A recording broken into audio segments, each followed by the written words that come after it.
بسم الله الرحمن الرحيم. الحمد لله والصلاة والسلام على رسول الله صلى الله عليه وعلى آله وصحبه وسلم. برزان خوشويستان، السلام عليكم ورحمة الله وبركاته. طبعا ئەو بابەتەی کە دەستنیشانمان کردێت لە قسەکردن لەسەری کەوا بۆ ئەوەی زانست و زانیاری بەڕاستی لەناو نەفسێ پێویستە ئینسان هەندێک شت بکە کە گرنگترینیان ئەوەی بەڕاستی ئەو زانست و زانیاریە کە چۆن بەدەست دێ و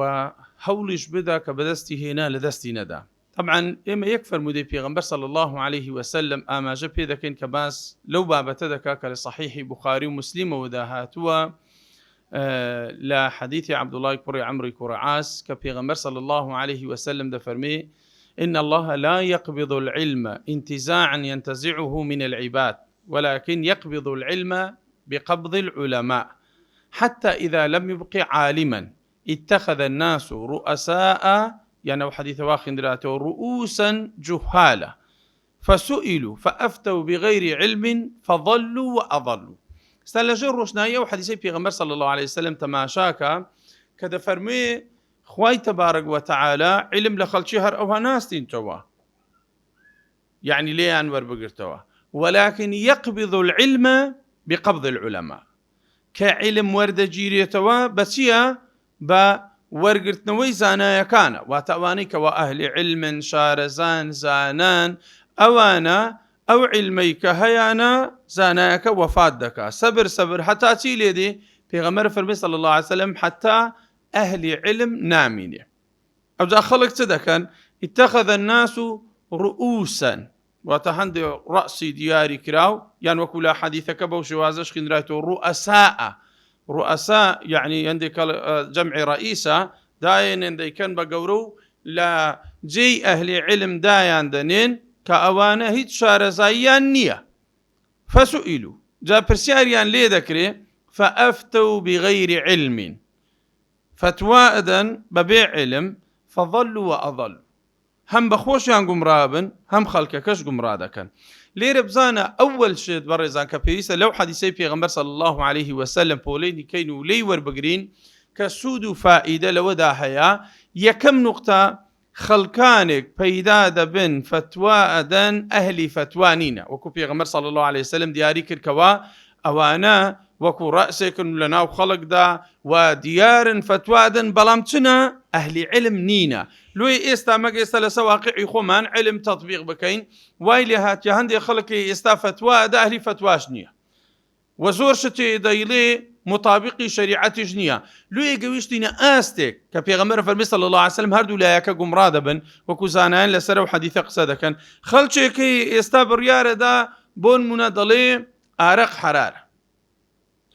حتى قويشتا والربا كوملق لأبواب الربا ضلي حلالة ضلي وانا دروسته ناوي دي كي ليدني بيلي فائدة يعني أو شتيك بشرع تحريم كراوة أو أهل علم نية كبيت بڵێ ئەو شتە حەڵالە جاهیلە کانن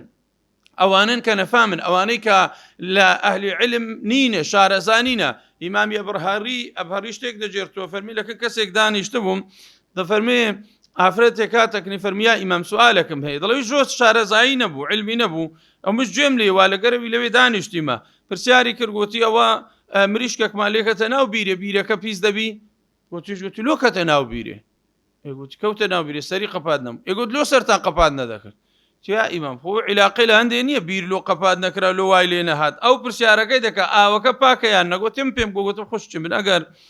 وكرنج جورا وتيك شو بيز دبي أجر نا بيز نابيتن قصدك ليرة شيء تمشى اتخذ الناس رؤوسا جهالا زور جاهلا نفامن لعلم شارزايانية فتوى أدن ببيع علم خوشيان توشي هلاكت دكن وخلچش توشي هلاكت دكن زالوه او يكلو نقطانك لو حديث ورد جري براستي زور جاري واهي خلق يا فتوى دا بيتواني دقيش قرآن يعني بيتواني نصيش قصي بيغمبر صلى الله عليه وسلم كنابي إنسان او زورشتانا براستي تبني بكا يان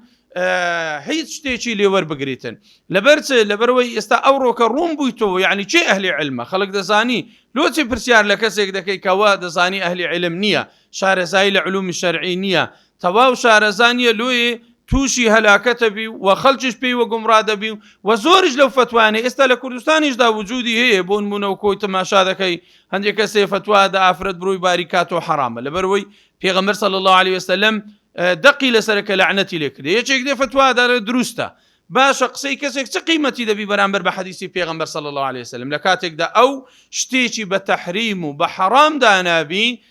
کەسێک بێ بڵێ ئەو جۆرەشتە دروستە ئیعتیادی یان زۆر مەسئلەمان گوێ لێ دەبی لە دەربارەی دڵداری لەگەر ئافرەتان و کۆمەڵێشتی دیکە ئەوە دروستە و ئەوە ئیعتیادی و بەبێ ئەوەی ما ئەنزەڵ الله بیا من سوڵتان بەبێ ئەوەی دەلیلێکی هەبی بەبێ ئەوەی بەڵگەیەکی هەبی ئەو جۆرە شتانە زۆر جاروی حەلالەکرێ دائیمەن ئەو شتەش لە سوڕوەدا بەڕێزان تەماشا و نقطەی حەدیثەکە کە کەلی وەردەگیری زۆر گرنگە ئەوەیە کە پێغەمبەر صلی الله عليه وسلم لەو حەدیثە فەرموویتی علم لە خەڵک ناستیندرێتەوە عولەما وەردەگیرێتەوە کەواتە تۆ بێ بچی لەکن عولەما بخینی وەکو زانایان فەرمویانە لەو حەدیثە وەردەگیری ئەوەیە کە تۆ بچی لە زاری زانایان قسە وەربگری نەک لە خۆتۆ نەک کابرا لە خۆی و هەندێشتی زۆر جاری وایە کە هەوڵەدا بە حسابی خۆی فێری دەبی کە هەوڵ دەدا بە حسابی خۆی هەندێشتی وەری دەگری کەسی بەو شێوازەش نییە ئەوە تا علەما قەدیمەن فەرموویتیان من كان شيخه كتابه فخطه أكثر من صوابه هەر کەسێک شەیخەکەی کتابەکەی بی بەس لە کتابەوە فێرشت بی نەچێتە خزمەت زانایان لەگەریاندا نەنیشی لە دیاریان نەبی و علم فێر نەبیبی غەڵەتەکەی زیاترە بی لە سەوابەکەی لە ڕاستەکەی کەواتە پێویست بەوە دەکا یعنی ئێستا بۆ نمونە ئەوە خەڵک دێ لێرە لە مەدرسەیەکدا دەخوێنی خەڵک دێ خزمەتەکە خەڵک دێ ماوەیەشی زۆر دەمینێتەوە تا فێری علم دەبی زانای وامانەیە دەڵێ من لە خزمەت بەعزێ مامۆستا 17 ساڵ خوێندیمە ئیوایە 30 ساڵ ئیوایە کەمتر ئیوایە زیاتر هەتا فێری علومی شەرعی بووینە یعنی ئەو علمیان ئەوها بە ئاسانی بەدەست نەهێنایە حتا ئەگەر بێت و برێن بۆ نمونە ئەگەر بێت و بزانین ئێستا لۆچ ئەو های لێ هات یعنی علم لۆ ئێستا لە ناو خەڵکدا دەڕوا و باوی نەمایە زانست کەم بووە لە ناو خەڵک ئەهلی علم کەم بووینەوە یعنی زانا باریزەکان یعنی وەکو بڵێ ژمارەیان زۆر کەمە تەماشاکە چەند نوقتەیەکی بە کورتی ئاماژەی پێ دەکەم ئەوەی کەوا ئەساسیات یەکەم نوقتە قەدیمەن لەگەر ئێستادا تەماشاکە عولەمای قەدیم زۆر ئێحتیمامیان پێشتر بە تەربیەی منداڵەدا منداڵ لە گچکەی ڕاپەروەردەکەن هەتا پێ ڕادەگا نەک لە گەورەی ڕا هەر لە گچکەی ڕا ئەو منداڵە پەروەردە ئەکرا فێری قورئان ئەکرا فێری فەرمودە دەکرا فێری ئەحادیث ئەکرا فێری لوغە دەکرا فێری حفظ و لەبەرکردن دەکرا ئێستا بڕۆ ببینە منداڵ بڕێوەرە قەسیدەکەم لۆ لەبەرکە ناتوانی لەبەرەوەی لێ ڕانەهینە محەبەتی علمی لەلا خۆشەویست نەکردیە ئێستا ئیمامی ئەحمەد کە دەجێرتەوە بەخۆی دەفەرمێ ئەمن تەمەنم گچکە بوو هەر 10 ساڵێک دەبم داکم دەیبردم لە بۆ نوێژی سبەینێ دەفەرمێ ئەو وەختە بەغدا سارد بوو ئاوی لۆ گەرم دەکردم دەست نوێژم پێ دەشوش دەیبردمە مزگەفتێ نوێژم دەکرد لەسەریشم ڕادەوەستا هەتا دەرسیشم دەخین دوای نوێژ ئەو جە دەهاتەوە ئەمنی دەبردەوە یعنی ئەو نەوعە دایکە کە منداڵ علمی لەلا خۆشەویست دەکا لۆی ئێستا مسنەدی ئیمامی ئەحمەد ئەگە تەماشاکەی نزیکەی 28000 حەدیسی تێدایە بە مکەڕەرەوە بە دووبارەوە لە هەموو دنیا بگەڕێ کتابەگنێ بەقەت کتابی ئیمامی ئەحمەد حەدیسی تێدابی کە خۆی ڕیوایەتی کردبی گەورەترین مسنەدەکە هەیە ئێستا لەسەر ڕووی زەوی ئەو دایکە پەروەردەی کردیە ئەوها علمی لەکرد خۆشەویست کردیە کە بتوانی ببێت بە ئەهلی علم ببێ بەو کەسە لە گچکەی ڕا ئەو ئینسانە پەروەردە دەکرێ یعنی لە گچکەیدا وەکو نەمامێکدا نایەلی خوار بڕوە هەر ئەوە ڕاست و ڕاست دەڕواتن و شتی پێ لەبەر کردووە و حفزی پێ کردووە و کاری زۆری لەبۆ کردووە دائیمەن ئەو ئینسانە کە پێدەگا بەڕاستی دەبێتە کەسێکی گەورە یعنی ئیستیعانەیەکی زۆر وەرەگری لەوەی کە لە منداڵی ڕا ئەو ئینسانە پەروەردە دەبێت جا یەک لە سەبەب و هۆکاری نەمانی علم بەڕێزان بریتێ لەوەی منداڵەکان لە گچکەی ڕا پەروەردە ناکرێت زۆر جاری وە ئێستا گەرەمێت تەماشایەکی تەربیەکەن فەرموو نسبەی ساقط بوون لەو زۆر بووە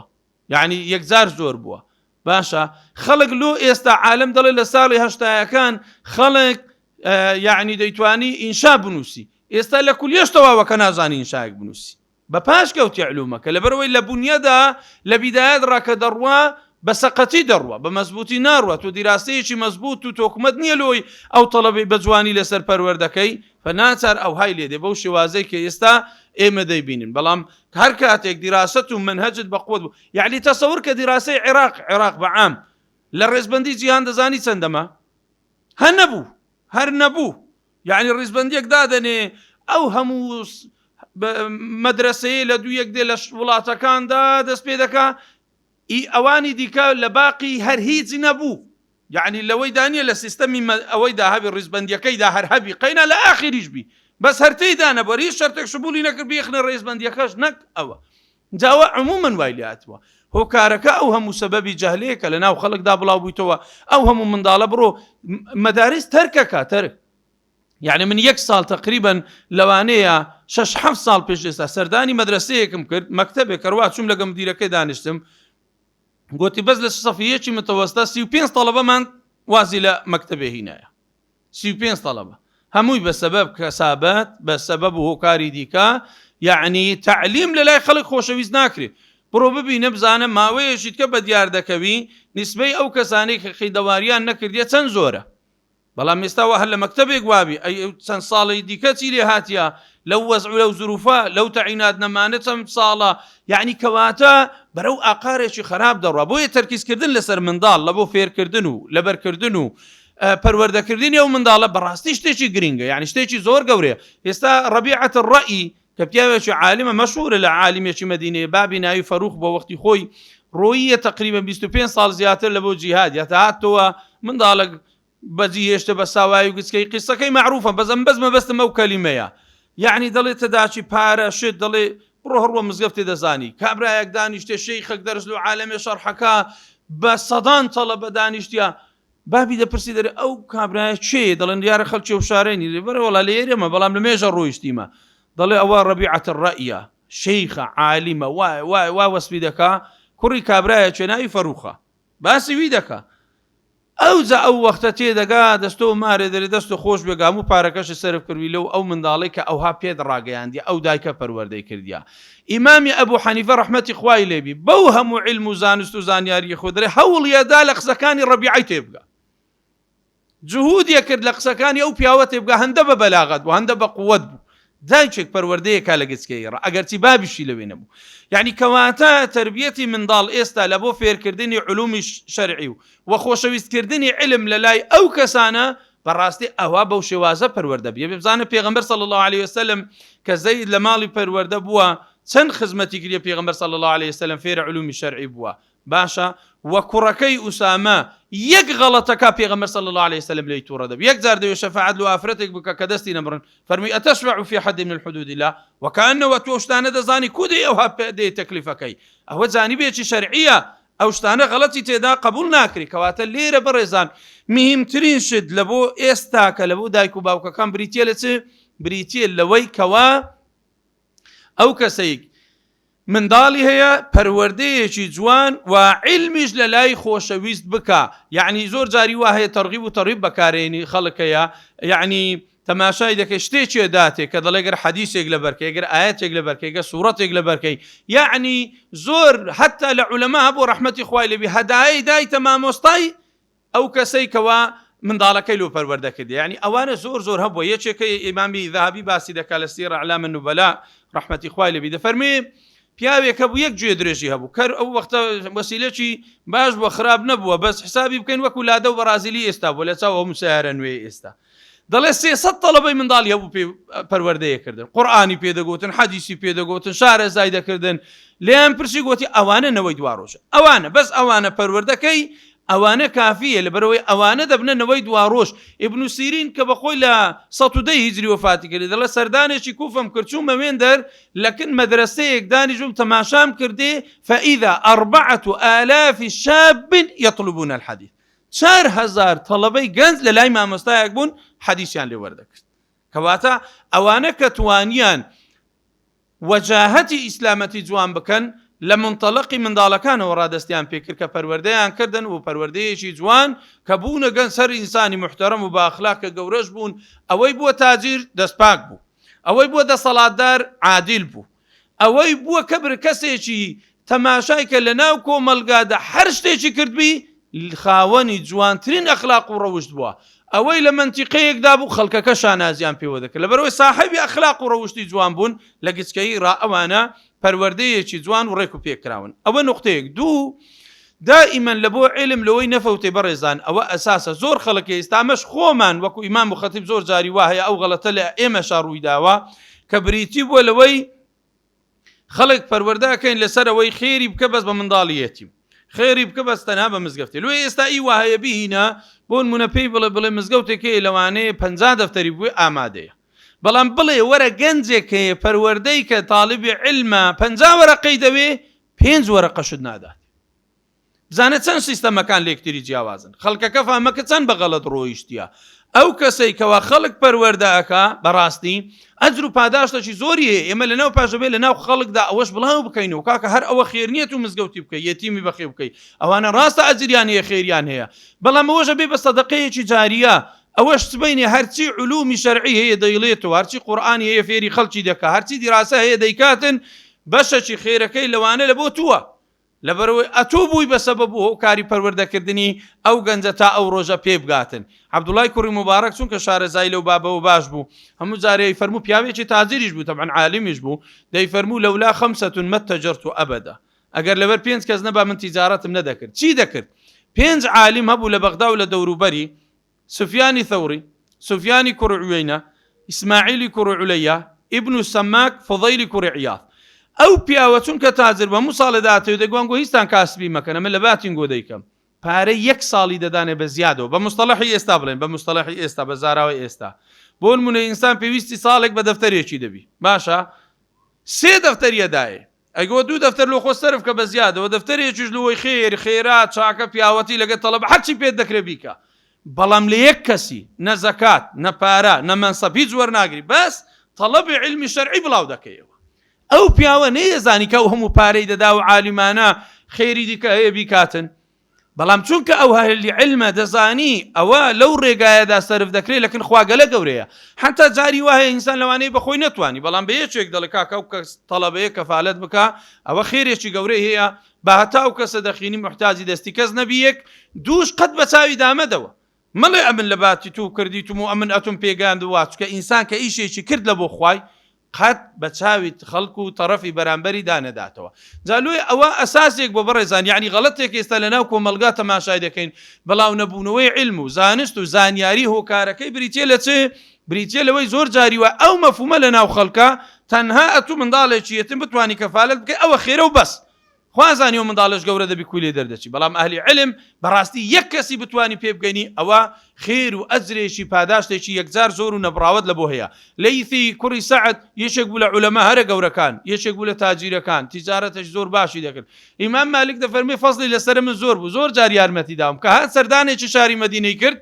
ئەمن چم لۆ کرد، یەک سەبەتە خوڕمای ئەهلی مەدینە کە هەرە چاکەکان بوو لە بۆ منار بە حساب تۆزەک، یعنی ئەو تعویزی لۆ بکەمەوە کە زۆر یارمەتی منیدایە، ئێستا منیش شتێکی لە بۆ بکەم ئەوەم لە بۆ نار، دەڵێ قەسبەکەی هەموو دەری نابوو، 1000 دیناری لە ناودانا بوو لۆی ناردبوومەوە، چکە ئیزانێ من پێویستم بە مالیە هەیە. یعنی ئەهلی عیلم ئەوەندە شارەزان، ئەوەندە دەزانن کەوا کەسێک خزمەتی عیلم دەکا یەکسەر یارمەتیە دەن، یەکسەر دەستی یارمەتی لۆ درێژەکەن. یعنی بە شێوازێکی وا ئەو خەڵکەی کە پێیان گەیان زۆربەی زۆریان لەو کەسانە بوون بەڕاستی کە زۆر لە داعیەکان هەندێک خەڵکی چاکە بوون یارمەتیان دەدان. ئەمە بەستم تەبعاً پێویستانیە کەس زێنی بە غەڵەتە نەڕوە، یعنی مەبەستم پێ لە زەمانی قەدیم بزانە خەڵک چەند واعی بوو هەموو شتێکی دەکرد، وەلەو ئێستا من وەکو خۆم پێم وایە داعی قەت فلسەکی لە کەس وەرنەگری، چونکە کەم کەسی وامایە بتوانیتن ئێستا کابرا یارمەتی بدا منەتت لەسەر نەکا، یان باست نەکا، یان وەت پێ نەرێتەوە، یان لە بە سەبەبێک نەبیتن تا بکرێتن بتوانی کەسبێکی خۆی هەبی،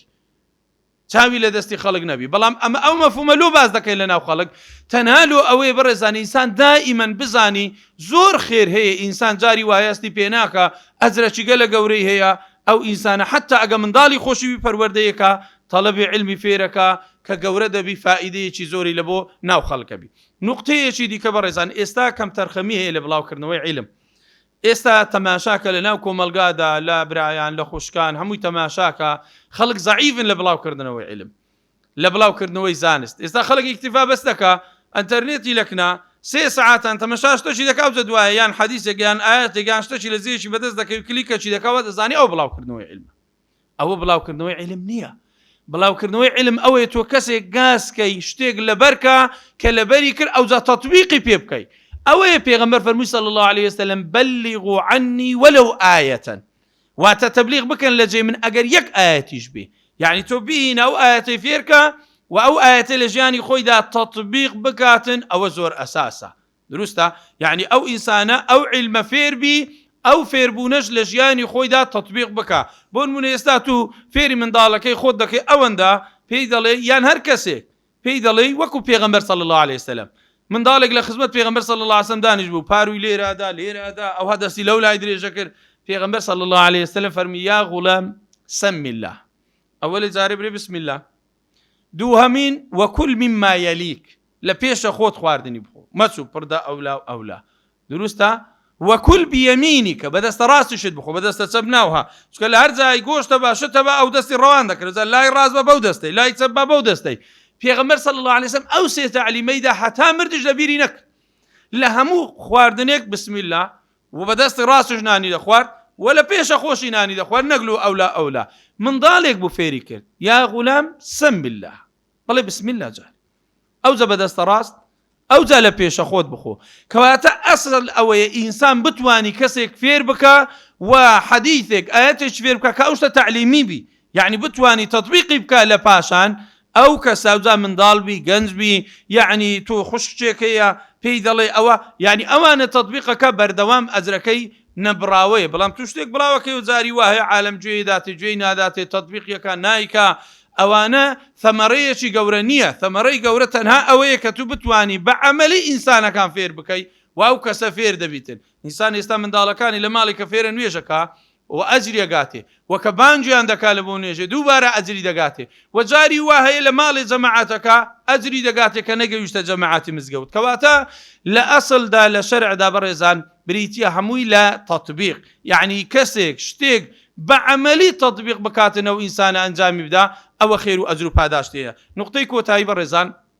کە ئاماژەی پێ دەکەم لەو بابەتە بریتیە لە حفظ یعنی اعتماد لەسەر حفزی خۆی بکە ئینسان بەڕاستی ئەوە زۆر ئەساسە. دائیمەن شت لۆ لە بەرکردنە بەس لۆ خینەوە نییە لۆ قیراعەت نییە. قیراعەت ئەساسە خینەوە ئەساسە دائیمەن ئینسان بە خینەوە پێدەگا بەڵام لە قیراعەت مهمتر لە بەرکردنە یعنی هەر شتێکت دیت حەوڵدا ئەو شتە لەبەر بکەیت یعنی ئەوە بە تەمبەری نەمینەوە ئەو شتە نەتوانی لەبەر بکەیت. عولەمای قەدیم ڕەحمەتی خوایان لێبی زۆربەی زۆریان بڕۆ تەماشایان بکە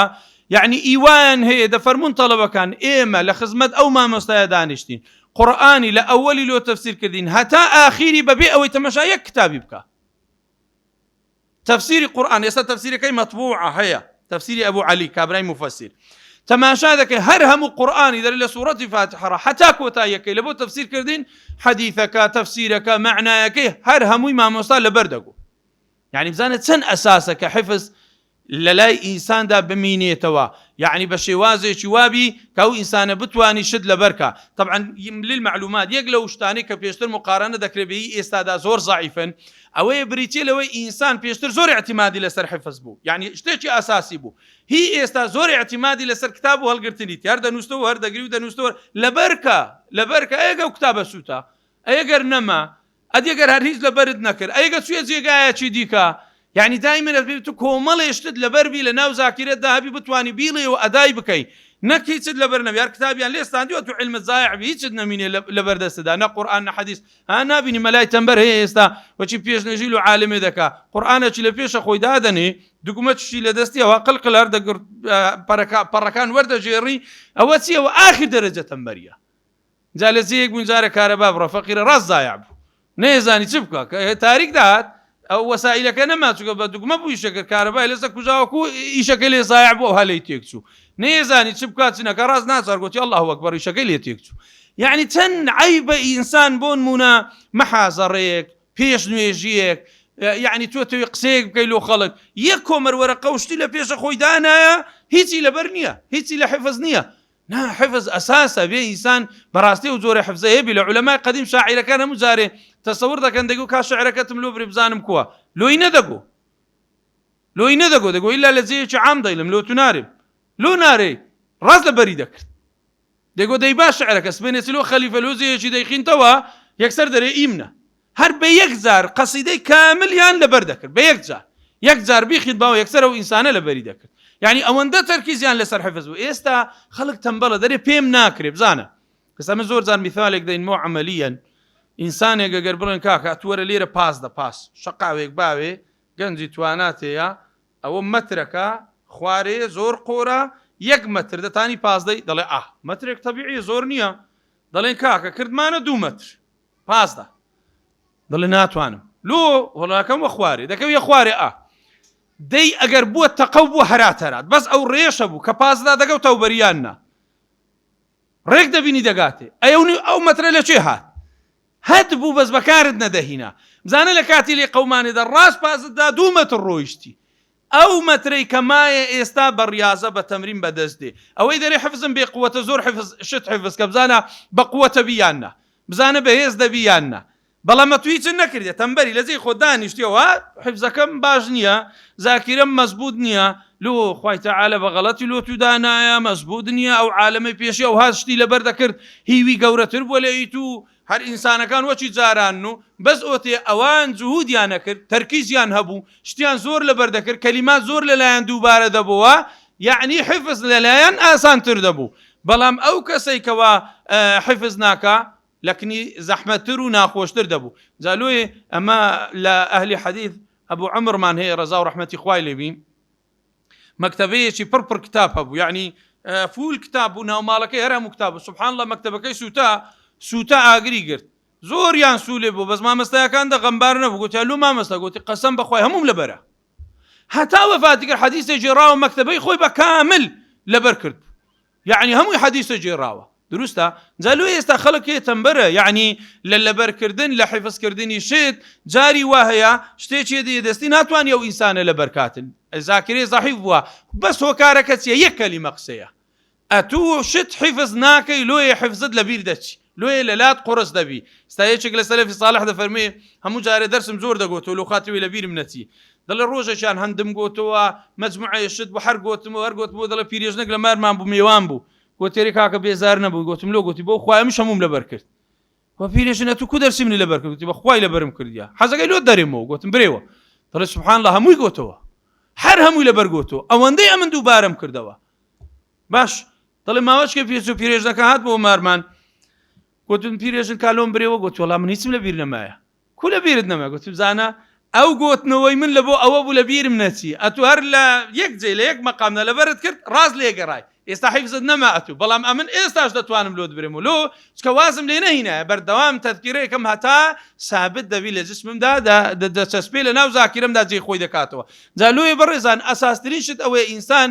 علم ئەو علمەیە کە ما وعاه الصدر لە ناو دڵی ئینسان دابی و بەخینەوەشتی دیکە هەبی بەڵام نەکە ئەوە بکاتە اعتیمادێکی کولی کە بەس علمی لەسەر قیراءەت بی نەتوانی شت لەبەر بکاتن شت لەبەرکردن لە بۆ ئینسان ئەساسە ومێ دەکەم ئینشاء الله خوای گەورە هەموومان بە ئەهلی علم و بە ئینسانی چاک و بە ئینسانی باش بژێڕی بە کەسێکمان بژێڕی لەوانەی کەوا ئەهلی علم و متبعی علم و طالبی علم ئینشاء الله والسلام عليكم ورحمة الله وبركاته.